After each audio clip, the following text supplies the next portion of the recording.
riset atau kendaraan listrik sebenarnya adalah bukan hal yang baru, Mbak ya. Kalau kami di BRIN ini selaku institusi yang melaksanakan penelitian, jadi riset untuk kendaraan listrik itu sebenarnya sudah kita mulai sejak sekitar tahun 2000-an ya.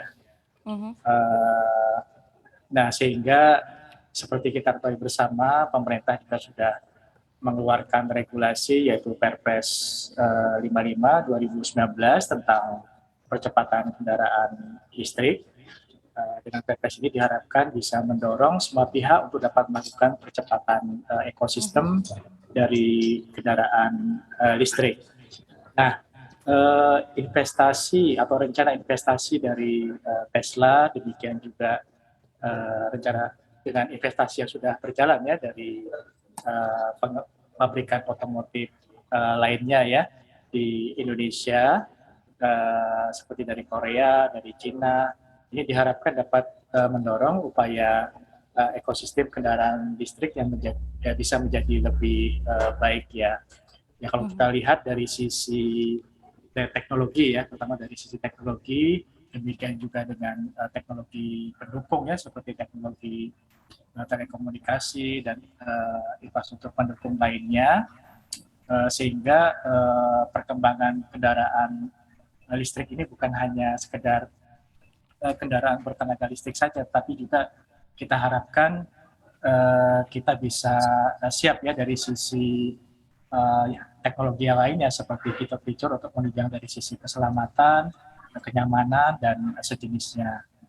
Kemudian kalau kita lihat dari infrastruktur, nah yang terpenting untuk ekosistem dari kendaraan listrik ini adalah bagaimana kita bisa menyediakan charging station ya, atau tempat pengisian baterai, karena sumber energi dari kendaraan listrik ini adalah menggunakan baterai, sehingga apabila itu sudah tersedia di berbagai tempat, tentunya ini akan memudahkan masyarakat untuk bisa menggunakan kendaraan listrik itu sendiri. Kalau dari sisi sumber daya manusia, saya rasa BRIN beserta beberapa universitas itu sudah memiliki SDM yang memiliki track record atau rekam jejak melakukan kegiatan-kegiatan riset, juga kegiatan pengembangan inovasi dalam bidang kendaraan listrik, sehingga nantinya juga bisa mendukung pihak industri ya. Dengan demikian kita harapkan bisa mendorong terciptanya produk lokal juga dan peningkatan TKDN. Yang terakhir kalau dari sisi sumber daya alam, kita memiliki sumber daya alam yang berlimpah ya, seperti bahan baku baterai yaitu nikel. Nah, harapan dari kita sebagai anak bangsa tentunya bagaimana kita tidak hanya menyediakan saja ya, tetapi bagaimana upaya kita untuk dapat memanfaatkan sumber daya alam kita dengan pengembangan teknologi dari dalam negeri juga, dan mungkin kita bisa bermitra ya dengan mitra-mitra yang tadi sudah akan masuk ke Indonesia seperti Tesla tadi ya. Demikian mungkin dari saya. Ya baik, Pak Nur, saya akan ke Anda nih Pak Nur. Pak Nur, seperti apa sih sebenarnya kesiapan Indonesia dalam memasuki era kendaraan listrik nih? Seperti apa? Sebenarnya ekosistemnya sudah kuat atau belum? Atau nanti ujung-ujungnya kita cuma jadi penonton aja nih?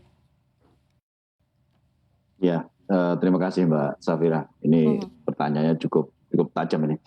Jadi memang kalau kita lihat dari sisi tadi mungkin sebagian besar sudah dielaborasi oleh Pak Budi ya, khusus untuk industri komponen lokal ya. Saya rasa saat ini masih belum siap. Kita harus akui itu, ya kan.